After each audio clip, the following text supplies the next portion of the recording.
Well, hello everyone, and thank you very much, Dan, and thank you to the ITU and the CITC for hosting this illustrious event. Welcome to session 7. In this session, we're going to be discussing vertical users of spectrum and the support that they might need to be able to deploy 5G. This topic is of particular interest to me right now because I'm leading a team at Near Economic Consulting that's working for the Saudi regulator CITC on their spectrum roadmap. And one of the issues we're looking at is the extent to which radio spectrum should be reserved or not reserved for vertical users. As you'd imagine, we're looking at the 3.8 to 4.2 gigahertz band, but we're also looking at other bands such as millimeter wave spectrum at 28 gigahertz. Now, prior to the work on the spectrum roadmap, the CITC organized a very large consultation with respondents from all over the kingdom and all over the world on spectrum issues. And it's clear from those responses that this issue of allocating spectrum to verticals is a sensitive subject. So on the one hand, the MNOs are generally not in favor of this. They would prefer that vertical users are their clients with networks supported by their spectrum. On the other hand, there are some vertical users out there, companies like Aramco, who'd like to explore having their own dedicated networks. And the manufacturing industry, which would of course be selling the equipment to these new users, is generally positive. So we have conflicting opinions here, which the ITC as a regulator and other regulators worldwide will have to navigate.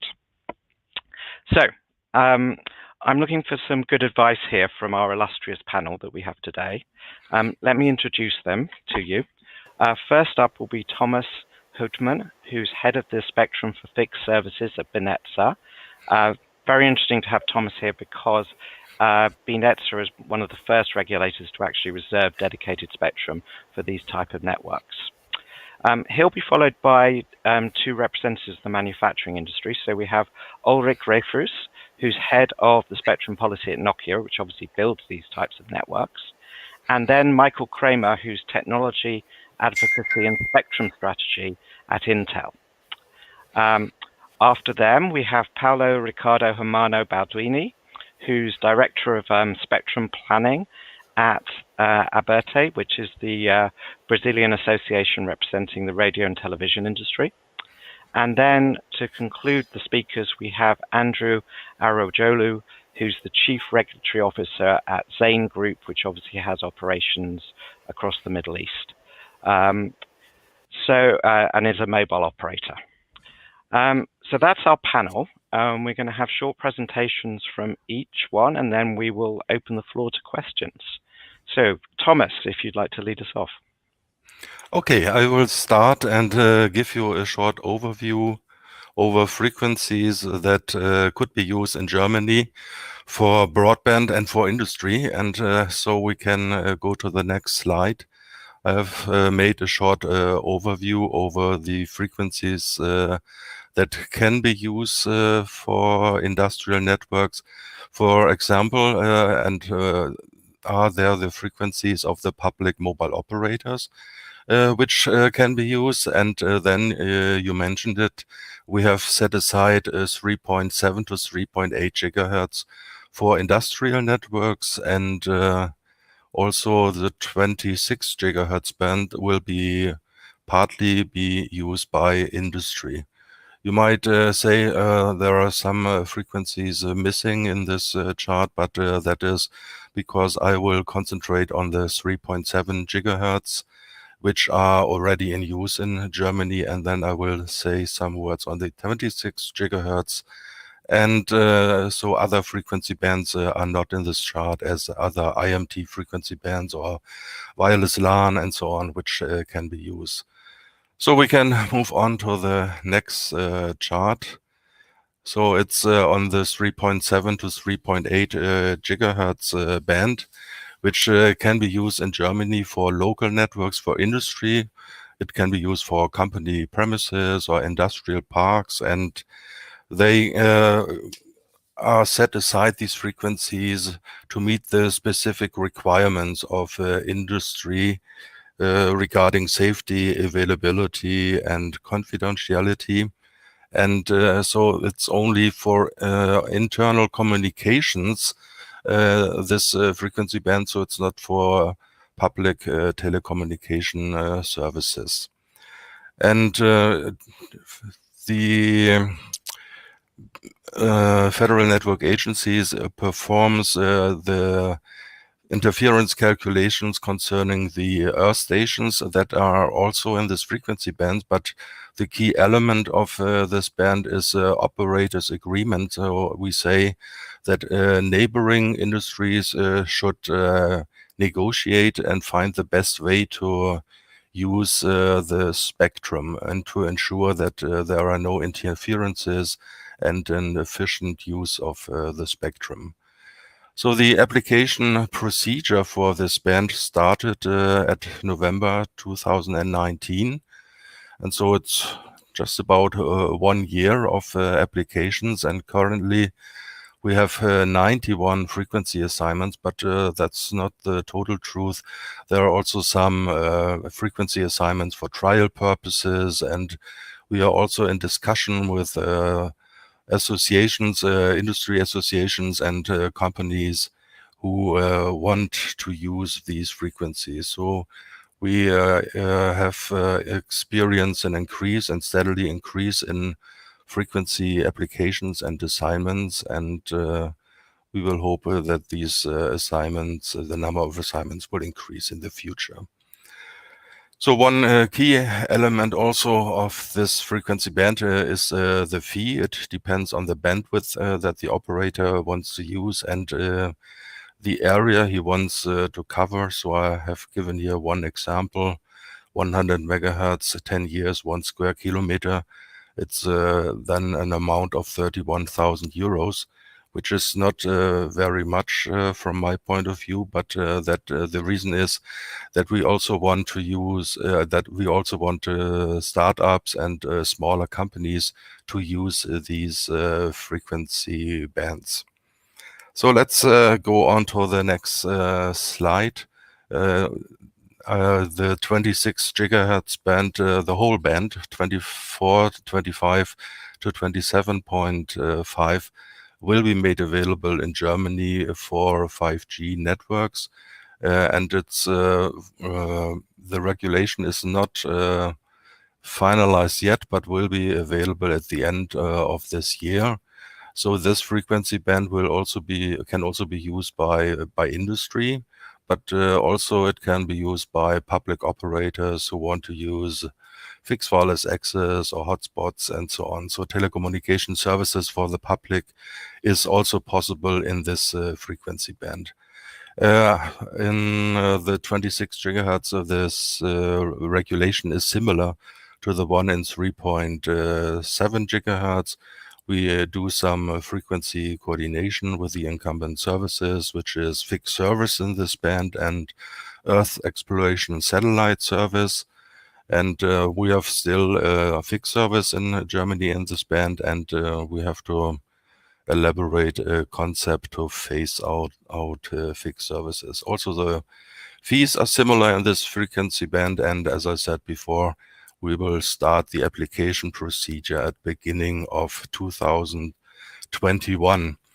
To sum up my presentation, so I think the 3.7 gigahertz band is a large success in Germany, and we expect that the number of applicants and assignments will steadily rise in this band. And I think industry is very happy to have these frequency bands, and I think and hope that the 26 gigahertz band will also a great success. And that concludes my short presentation.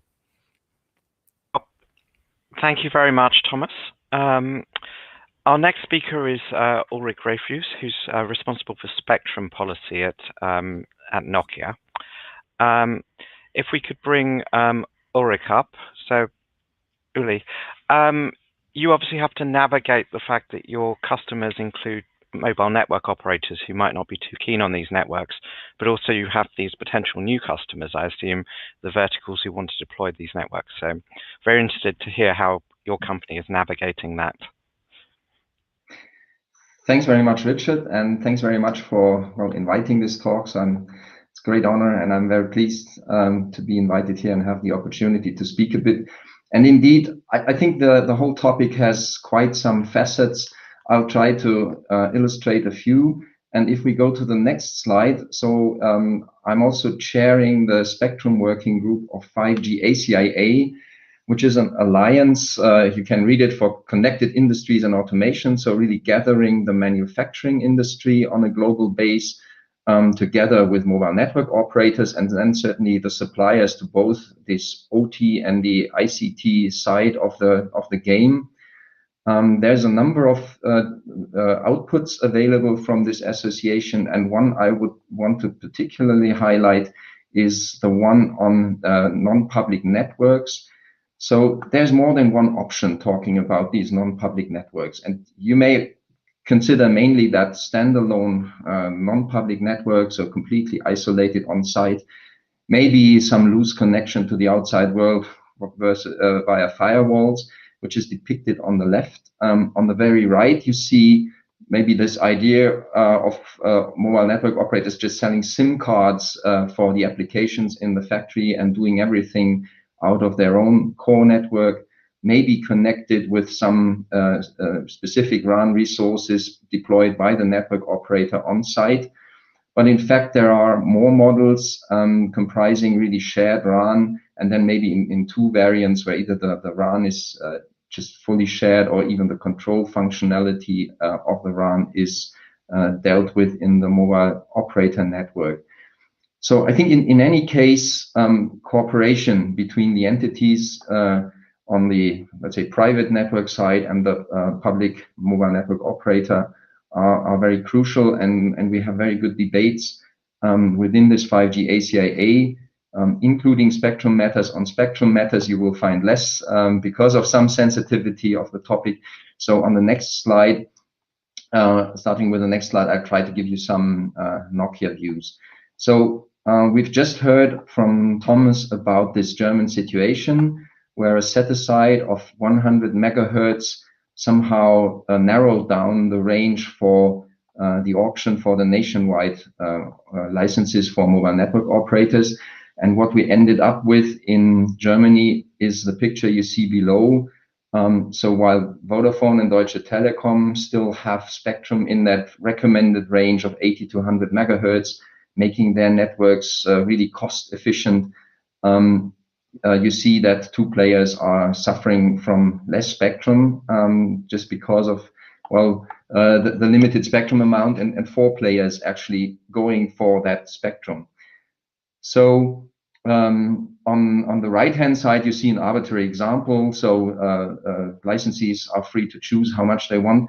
I think one aspect which had not been mentioned by Thomas yet, but which is in the provision, so there is something about mutual spectrum access, like a local spectrum owner has the possibility, it's worded as temporary access to mobile network operator spectrum in the range, and vice versa, a mobile network operator could get temporary access to the local range. So that could combine actually more than even 100 megahertz, up to maybe 190 if you choose any pair here, up to 190 megahertz on a network. So maybe that's also an incentive, really looking into cooperation, for instance, towards shared RAN networks.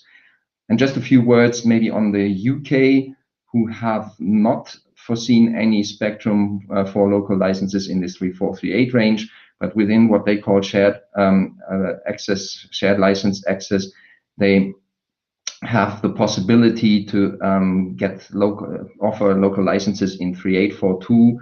So there it had been less contentious, from my understanding, regarding this MNO versus enterprise balance.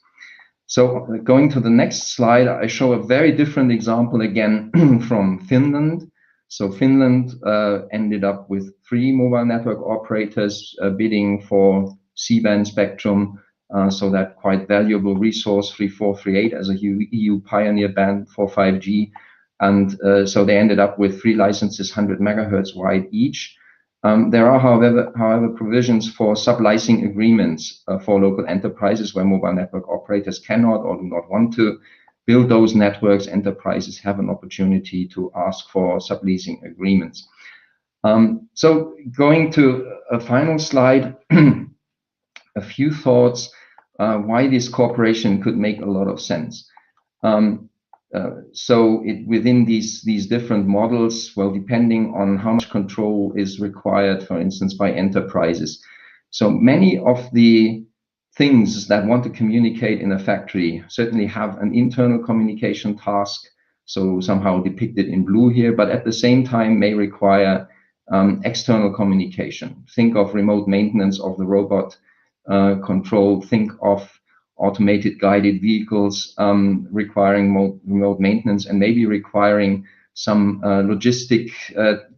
contiguous logistic chain monitoring from an external network slice. So many of these operator network slices that would be built outside and then covered with something like a 700 megahertz coverage layer, or you put the relevant band of your region there. They should continue within the factory, and they can certainly continue there over an existing shared local RAN, whoever builds and operates that RAN network. So think of it a little bit like maybe the old PBX model, where every phone on every desk in an office had internal communication without being charged for that internal communication on a variable base. But also had the possibility to dial an external line and generate operator revenues. And then even that thought that maybe this additional CapEx coming to the table from private enterprise communication, internal communication needs is actually, or could actually be beneficial for the mobile network operators, not needing that investment, but still being able to generate revenues on those local networks. So I think we have a full host of possible models here in terms of who builds, who operates those networks, and who has then actual mutual benefits from it. And just to give you another example, so some of the German licensees of these local spectrum actually tasked to build mobile network operators with standalone private networks. So they get basically exactly that functionality of a standalone private network from a mobile operator. The supplier of those network gear, again, is the usual industry space, including ourselves. So I guess there is a great opportunity for all players in this range, whether it is direct spectrum access, then individual networks being built out by enterprises, or to the MNOs being involved. So with this, thanks very much. Let's hand back. Thank you very much, Ulrich. Okay, so our next speaker will be Michael Kramer, who's Technology, Advocacy and Spectrum Strategy at Intel. Michael, let's have Intel's perspective on this issue. Yes, thank you, Richard, and thanks for having me. We have similar thoughts to, I think, what Ulrich just explained to us for Nokia. We do see this as a very interesting promising market for 5G. And in fact, we think that that's a key differentiating factor of 5G versus previous generation mobile technologies, that you can explore all those vertical industries and also go into connecting many things and devices, and not just connecting people. So that's something that we're really excited about, and we are happy to contribute to these developments. Now, the key point, or one key point, of course, is then to make sure that we have adequate spectrum available also for those new vertical type use cases. And I think the short summary would be that it's not a one-size-fits-all situation. We think it very much will depend on the local market for each country. We will see situations where mobile network operators are providing service to those verticals, but also verticals using license-exempt spectrum or sharing spectrum, but also a growing trend that we see, and we think it's quite an important one, is using localized spectrum or local licensing approaches. And we encourage those developments, and think that it's really up to regulators to look at the local market situation and identify the best approach to make sure that the vertical industries in their market have sufficient access to spectrum for their needs, together with the mobile network operators, of course, so that the vertical industries can actually make full use of the 5G capabilities, and we benefit from those developments also for the ecosystem development. That is clearly something that we see happening today. So we're quite happy to see various regulators around the world already starting to do that and looking at this. It's a timely issue on the spectrum policy side, in our view, that needs to be addressed. In doing that, we think it's important that the conditions that are set for those local licensing approaches are flexible, so that the vertical industries can decide whether they want to use that spectrum themselves or partner with the MNOs and have them realize the network for them. So again, to make sure that the right approach for each case is implementable. Another important element that we see is that we do need for each market to find the right balance between the spectrum that would be used for the network operators versus spectrum that is used for those vertical industries. And again, that would be a case-by-case decision. There is no single answer to how much spectrum should be set aside for this and the other. It really depends on the market in each country, both for the MNOs, but also for the industrial use. One further quite important element in our opinion is that the spectrum that is considered for vertical use is part of global 5G tuning ranges and is able to benefit from the global ecosystem developing. So that is an important aspect from our perspective to keep in mind when deciding what type of spectrum is considered for those use cases. And so with that, we're happy to see all these developments now happening and happy to contribute and work with regulators to find the best solution for each market. And just as my last comment, I would say this is maybe at the moment very focused on the mid-band ranges, various solutions being discussed here and already being agreed. But we also see indeed vertical industry cases where we need millimeter wave spectrum. So this is not just the mid-band spectrum topic, but clearly a similar discussion will need to take place for higher millimeter wave frequency bands. So with that, back to you, Richard, and happy to participate in this panel and discuss this further. Thank you. Thank you very much, Michael. Okay, we'll move on to our next speaker now, who is Paulo Ricardo Hermano Balduini. Now, Paulo is Director of Spectrum Planning at ABERTE, which is the Brazilian association representing the radio and television industry. So I suppose, that radio and television industry in itself could be examples of 5G verticals using their own networks in the future. Paulo, what's your viewpoint on this? Yeah, no, first of all, hello everybody. I want to thank you, the organizers of the event, for having us with you, this high-level panel of experts. Our approach is a little bit different, okay?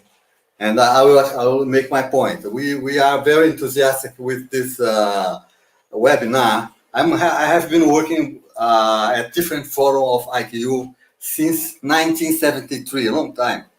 And the panels of yesterday and what is happening today were the first time, or being the first time, that we discuss the efficiency of spectrum in details, touching all the sensitive points. Hope it is a good kickoff of a new time. We'll need much more discussion on this. There's a lot of things happening at the same time.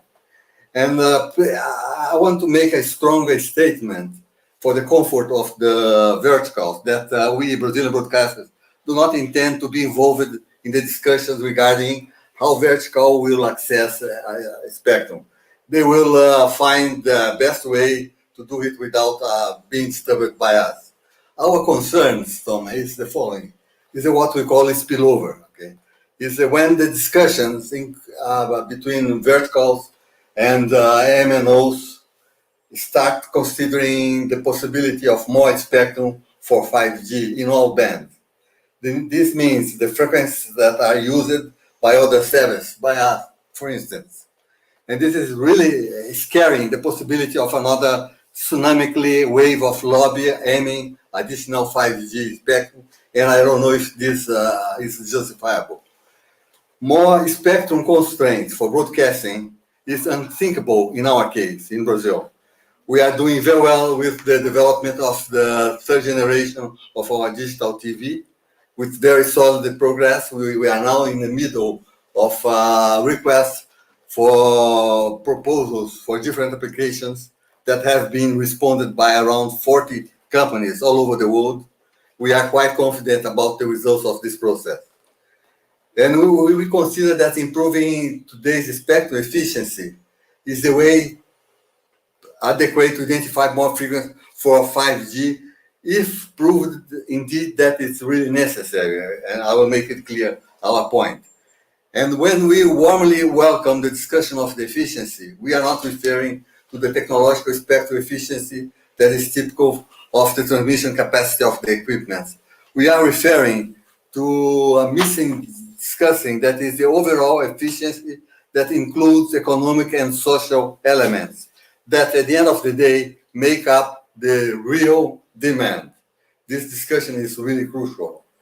And I'll make a very simplistic and poor analogy, but it works. That means when we develop a business plan, the simplest business plan that will demand some poor investment, that will have a poor risk, what we do an evaluation and re-evaluation after some time forever. We keep evaluating and make adjustments. But when the currency, in our case here, is the valuable spectrum, there is no such evaluation. Makes no sense, this. It leads to a situation where the spectrum sometimes is not optimized in terms of utilization. How do we consider the future that we were discussing yesterday, we'll be discussing today and tomorrow, if we do not own the present? This is our vision. To apply the idea that has been discussed, presented yesterday, will be presented today and tomorrow, we have to be sure to whom we are going to apply, how and when. And this whom, how and when are the current status of the usage of the spectrum that we think we need to understand in more detail. Next slide, please. This table was extracted from an interesting report of LS Telco, a very reliable consultancy company, and I will focus only in the region 2 because of lack of time. But what we have 426 megahertz of IMT frequency in region 2 licensing. And we have a range of 500 to 600 megahertz is still to be licensed. One point that is important, the licensed spectrum does not mean that 100% is being used. It's licensed. The unlicensed is there, waiting for the right time, the proper time, and we cannot blame the regulators because it's the regulators are subject to the conditions of their country. So this is an environment that has to be taken into account, and by one way or the other are making the spectrum sleep without being used. And we have other examples. There are many reports, including from the 5G community, 5G Americas, 4G Americas. We have examples that, like the agreement that Vodafone signed with the company to provide connectivity in a geography in UK, and we have other examples in Europe that this kind of sharing agreement is becoming to be popular. We hope it will succeed. Sharing, and one size does not fit all. Sounded like music for us yesterday. I don't know who was present in the discussion yesterday, but it was almost 100% consensus, except by an old friend of mine that works for Vodafone that was insisting in exclusivity. But the sharing is really sounds like music for us. On the sharing, we would like to make a division that it's a sharing of spectrum. This sharing of spectrum will take out of our shoulders thousands of kilos, because when talking about sharing of spectrum until now, it would mean TV white space. From now on, based on the discussion that we had and we are going to have, it will mean all service white space. It's completely different. It will open an avenue of opportunities for everybody. Okay? And another sharing that I mentioned, with the risk being considered naive, because it's really simplistic but very effective. I think that we miss exchange of information among the countries. What is really running well, it's succeeding, what is failing, and this will be an important element in the developing of this new approach that we are learning about. And to finalize my presentation, I would like to very kindly, very respectful, pass this message to the friends of the verticals and the friends of MNO, that please, let's avoid the spillover of your discussions to our side. I will consider that we have almost a deal about this, and this will make life much easier for everybody. And I will be available for any clarification that could be interesting. Thank you very much. Well, thank you, Paolo. So our final speaker member of the panel today is Andrew Aroa-Julo, who's the Chief Regulatory Officer at Zain Group. Andrew, I apologize if I mangled your name. No worries. But, now, we heard the first few speakers today were generally pretty positive about the idea of verticals having their own networks and own spectrum, you know, with some caveats. But I think we're going to hear from you that you're a little bit more skeptical and think that, you know, that you guys are the experts and they should be coming to you. Is that fair? Indeed, indeed. So thank you very much, Richard. And of course, good afternoon and good evening to everyone. Now, of course, on behalf of Zain Saudi and Zain Group, I'd like to express our appreciation to CITC and the ITU for organizing this very timely radio conference, Spectrum Conference, and of course, convening experts from around the world to broadly discuss the approaches, right, to fostering innovation in the use of spectrum. Now, Richard's right. Of course, being an MNO, I've got a different perspective.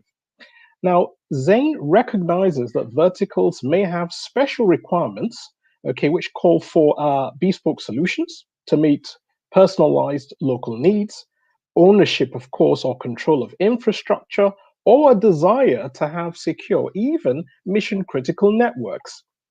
However, we believe that most use cases for verticals can be addressed using the infrastructure deployed by telcos and, of course, non-terrestrial providers. Next slide, please. By way of agenda, it's quite a brief presentation. I'll start out by very briefly recapping on what Zain, as one of the Kingdom's telcos, has achieved to date with our 5G deployment in the Kingdom. It's a clear demonstration to the viewers of how fast the Kingdom is moving. Next, I'll briefly identify new spectrum bands, which are critical for new use cases of interest to verticals. And finally, I will close with an outline of available alternatives to spectrum set-asides with specific reference to the Kingdom. Next slide, please. Now, Zain is building a robust 5G platform. Following CITC's successful spectrum award in the 2.3, 2.6 GHz band and the C band in Q1 2019, we've built the largest 5G network in the Kingdom, covering 50 cities. Today, we've got over 4,700 5G sites deployed.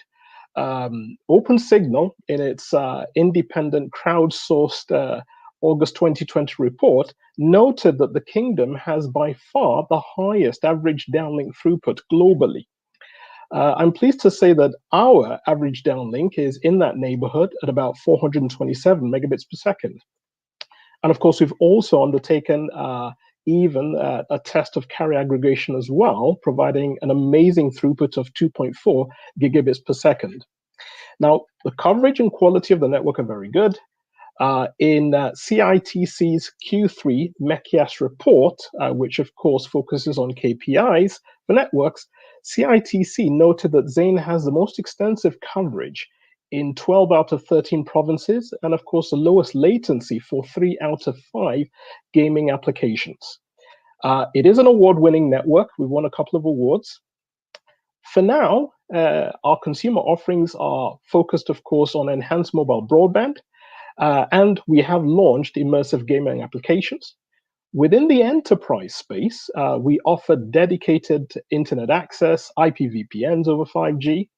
And of course, when you start to look at moving into the vertical space, we recently signed a strategic partnership with the Saudi Authority for Industrial Cities and Technology Zones to power close to about 600 factories with 5G. So solutions which would include, of course, IoT, video surveillance as a service, and so on.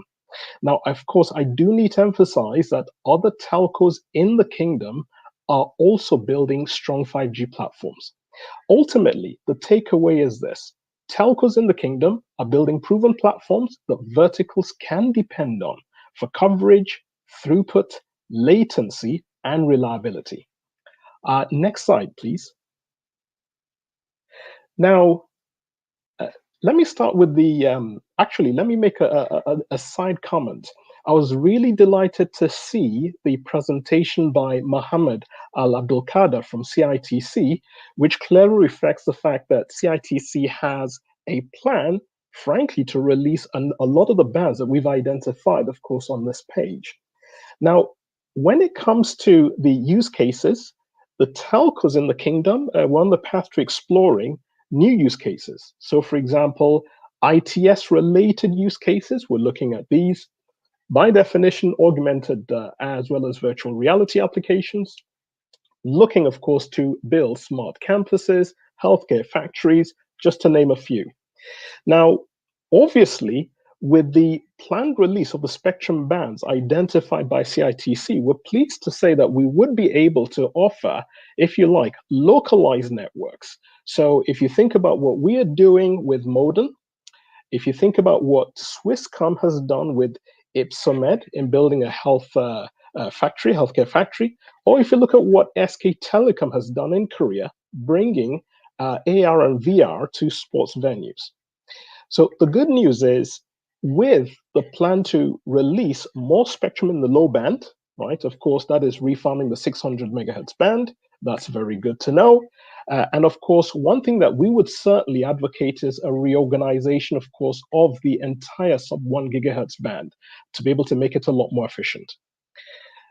Now, naturally, we're also pleased to see that CITC plans to look into the release of 3.8 to 4.2 gigahertz for IMT. That's really good. And of course, we're also pleased to note that the plan is to release the 1.5 gigahertz band, or more specifically, the L band, of course, to support IMT services. So again, very good. We note, of course, CITC's plan to allocate 5925 to 7125 to unlicensed, to consider that as unlicensed spectrum. It would have been great, of course, to think about this as at least allocate a portion of this for IMT services, but I'm sure we'll be able to have dialogue with CITC in this respect. In the high bands, 26 gigahertz and of course E-band for backhaul are critically necessary. A final point just on this particular slide, because we want to make sure that the operators can manage their cash flows and of course minimize impacts on balance sheets, it's important to reiterate the following positions. Moderate pricing, please, favorable payment terms, and a phased approach to the release of spectrum are crucial. Next slide, please. Now, let's look at the challenges, right, with spectrum set-asides. 3 key challenges. First of all, spectrum underutilization. right? You have a situation where instead of allocating spectrum nationally and to use it for maximum public good, it is limited. It would end up being limited, of course, in terms of deployment to private entities, right? So that's one. Number two, we don't have harmonization. And therefore, what you'd end up having is a situation where you have spectrum, which you could have a multinational that actually has a factory in one country and, of course, a factory in a different country, and they would truly have to customize even their operations as well because there's no harmonization. The second thing, of course, is additional regulatory overhead. In a nutshell, there are challenges, of course, of policing the use of spectrum, setting appropriate pricing. We heard about the low price set in Germany. Obviously, managing inter-vertical interference, right? Coordinating things like frame synchronization for TDD networks. No small feat. All of these would need to be addressed. And then the third issue, of course, is we have to remember that MNO business cases are actually not premised on just deploying consumer solutions alone. Now, the objective, of course, of the heavy investment in 5G is to make sure that we cater to the broad demands of consumers and enterprises. And of course, our 5G investment and innovation are predicated on MNOs having the opportunity to be the service providers for verticals. Now, our recommendation is that CITC could facilitate the adoption of any one of four models which would still allow verticals, frankly, to build, in quote, their own, in quote, private networks, but leveraging the infrastructure of the MNOs. Firstly, obviously, simple option, use the MNOs provided plain vanilla or bespoke enterprise offers. Secondly, if there's a desire to control core network elements because maybe there's a need to, for example, control custom information or cybersecurity related matters, then a vertical could secure an IoT virtual network license and, of course, obtain wholesale capacity from an MNO. Now, thirdly, if there's a desire to control radio parameters further, of course, a vertical could acquire a network slice. And of course, finally, there is still the opportunity to use unlicensed spectrum as well. So in our view, 5G is in its early days. There's a need to recoup investment, significant investment, and therefore there must be a very high threshold and thorough assessment undertaken as to why existing providers cannot fulfill the requirements. Okay, CITC could form an industry standardization group, which would allow verticals to define requirements, get deeply engaged with CITC and MNOs, right, and put forward those requirements. Finally, ultimately, our position is licensed spectrum should be allocated to telcos and non-terrestrial providers. Spectrum set aside for verticals are fraught with critical issues. Thank you very much, and I'll hand back to you, Richard.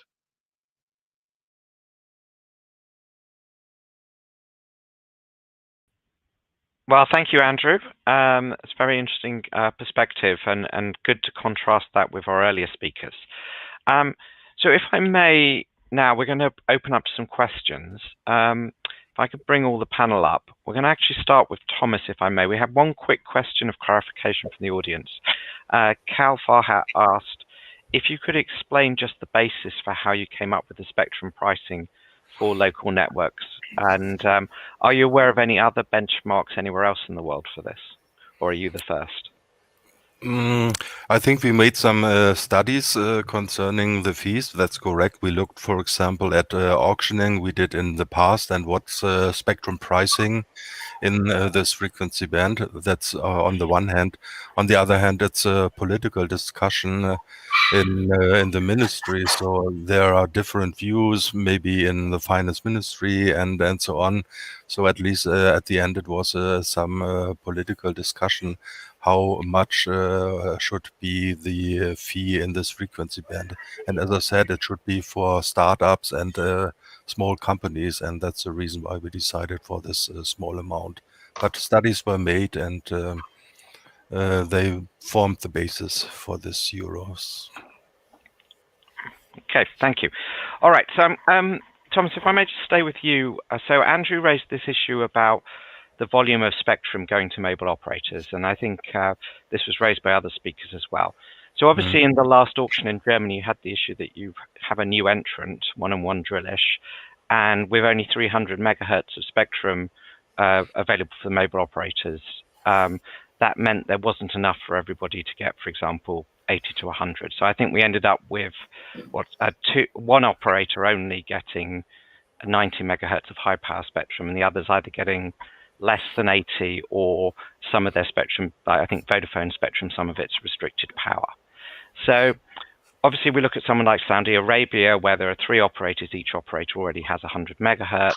There's more spectrum potentially coming, as we're hearing in their spectrum roadmap. Now, Germany's been a historic leader in spectrum allocation, and you know, are you at all worried that with the policy of sponsoring the verticals, you're going to squeeze the mobile operators? No, I'm not concerned. I think it stirs some competition at before the auctioning of the frequency band. I think industry in Germany was not very satisfied, so to speak, with what the mobile network operators offered them for their industrial process and frequencies that can be used there.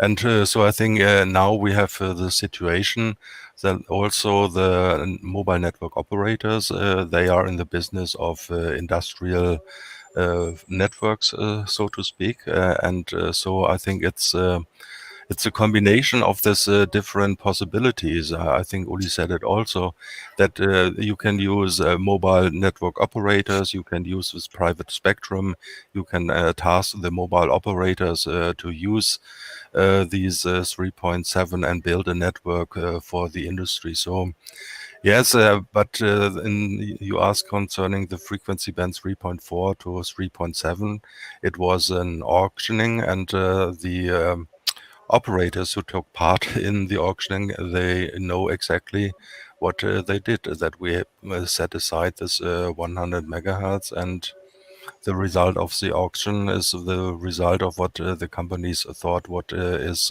possible to do with the frequencies. And just to follow up on that, you talked also about the 26 gigahertz band and how you're making that available for shared use. If an MNO wants to deploy 26 gigahertz or millimeter wave spectrum, what will they be doing in Germany? Yes, they can also use the 26 gigahertz. As I said before, they can use it for fixed wireless access, for hotspots, and so on. So it's in contrast to 3.7 to 3.8, where we said this 3.7 gigahertz it's only for private use, and so we have a contrast to what the mobile operators can do with their auctioned spectrum. And in 26 gigahertz, we don't have this situation, so it can be used by industry and also by the public mobile operators. So there's no restriction on the application process. Right. Okay. So there we have one vision in Germany, which is probably sort of really pushing ahead with the verticals. If I can open this up to the panel, do you think that the German model is the right balance, or do you think this kind of balance is going to be different in other countries? Maybe if we could start with Ulrich. Yeah, I guess it's very hard to argue one or the other way in terms of right balances. Every country has challenges in terms of legacy in the bands. In Germany, for instance, there are still some licenses, and some have been pushed to this range 3.7, 3.8 on a regional base from earlier assignments. I think that had been one thought behind looking, let's say, also having these kind of local licenses in that range, because it could not be offered right away on a nationwide base. So I guess there are always multiple factors leading to a certain consideration. Like the UK also has a lot of legacy in 3.4, 3.8, part of it coming to an auction. And they had the opportunity to look into 3.842. So I think there's no one rule for all. I think what we can give as industry are certain guidelines. And I think this 80 to 100 megahertz guideline per MNO is an important one, because it makes a huge difference if you build a base station and you can use 50 megs of spectrum, or if you can use 80 or 100 megahertz of spectrum for roughly the same cost. So it's the same equipment, the same amount of sites, the same amount of backhaul, whatever drives the cost. Maybe a bit of a difference in the capacity license from Nokia. So that is one important criterion. On the other hand, I think it is certainly also important for industry to get access to this real estate spectrum if they want to build own networks, giving them, let's say, also certain negotiation power and certain options in this debate with mobile network operators. And so in this sense, the German example, I think, has shown now quite a lot of different options. So there's one example of a licensee, so Lufthansa Technik or Lufthansa Industrial Solutions, that's a public reference, who actually even try two possible solutions. So one with a German mobile network operator as a provider of a non-public network on site, and another one with ourselves. So I recommend looking for that, or whoever's interested can contact me for the references. So I think there is a need for these kind of more standalone networks, more control, direct control of enterprises on their networks. But that does not mean that everyone absolutely needs own spectrum and then wants to absolutely build their own network. So I think we just have to approach it a bit more open-minded, see the wider solution space, and see what is feasible in a certain jurisdiction in terms of spectrum availability. And then coming to the point of Michael, it needs to be somewhere in these globally covered ecosystems. So the industry will not be able to drive an own ecosystem in a very different band, even if there would be one. So I think this is where convergence comes into play. We converge on technology, we converge on certain bands for different uses, and I could even argue quite a bit in terms of what happens on the broadcast side for lower bands. So I leave it there. Thank you. Thank you. So, Michael, I mean, is there enough spectrum out there that we can have both? So we can have both MNOs offering network slicing solutions, for example, and verticals having the option either to take those services or go it alone? I think that the short answer is yes. We think there is enough spectrum out there, and there's also still room to grow, as we've seen in some markets. It really depends on the country, right? If we have countries with a lot of industry and need for those localized solutions, then it really has to be some sort of set aside. It doesn't have to be the solution from Germany, but of course, when that was developed and consulted, we were quite happy with that approach for this particular market. Thought it was appropriate to do so. But there are other possibilities, like what Uli mentioned, the localized shared use in 3.8 to 4.2 gigahertz in the UK, ensuring coexistence and protection of incumbent satellite users and fixed link users. That's another possibility, depending on where your incumbents are and where your industries are. There's various angles one can take to this, but I think we will always come, I'm pretty optimistic there, come to the conclusion that yes, there is enough for both. Thank you. All right, Andrew, so if we turn to the 26 gigahertz band, I think you've said you think that should be allocated to the mobile operators in full. In some countries, given the the low power, the short distances that those frequencies travel, there's the idea of, if the mobile operators are not using it, why not let a vertical say, well, I'd like to use that bit of spectrum and allow a carve out. Would that work for you? Very good, Richard. Now, so to start with, of course, 26 gigahertz is harmonized globally for IMT use, so that's certainly one thing. And the second thing, of course, is the focus for most national regulatory authorities is to have this allocated to national operators. Now, one thing I would say is operators are looking to deploy millimeter wave solutions, not immediately. Of course, we're waiting to see how the ecosystem evolves. That's number one. And number two, we are waiting to see how the use cases, the use cases that emerge, right? How profitable these would be. What I would say is this, Richard. In terms of being able to deploy millimeter wave, national operators are indeed ready. Give or take, maybe, for example, 12 months, we would be in a position, 12 to 18 months, we'll be in a position to deploy millimeter wave solutions. A potential use case, of course, is home broadband, so high-speed connectivity, home broadband solutions.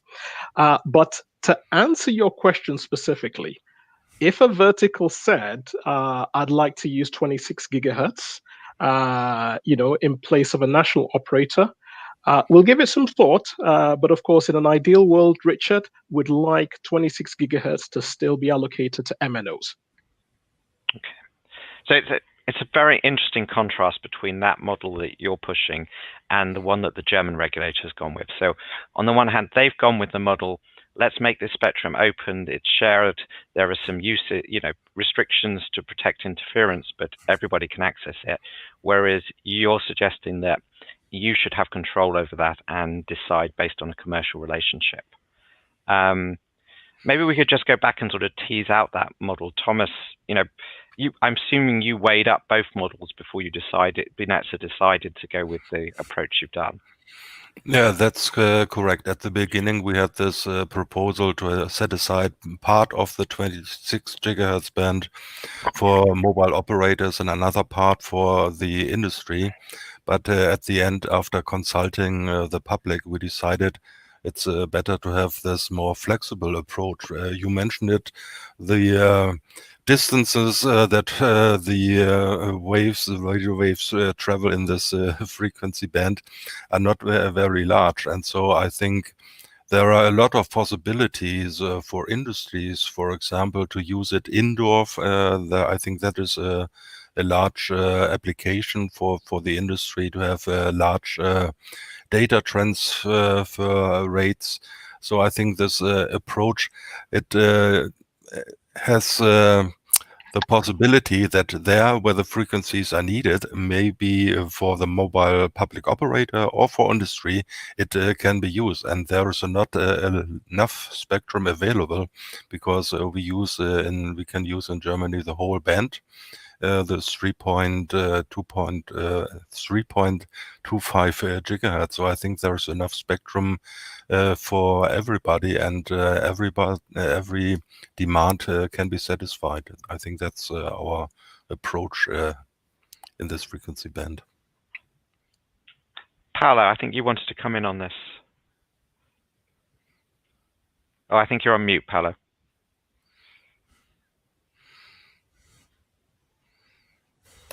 Can you unmute it for me? No. Yeah, okay. So just to give you a full picture what is happening in the 3.4 to 3.8 band in Brazil, that we are looking for the best balance, but we have an element that is typical of Brazil. The C-band is heavily used for TVRO in Brazil. So we have around between 17 and 20 million TVRO in the C-band.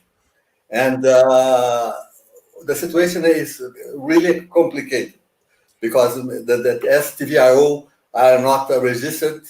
There is no information to coordinate. It's something very difficult, if not impossible. And so we are close to migrate the TVRO from C-band to probably the KU band, to leave the C-band at least until 3.8 in the beginning available for the 5G.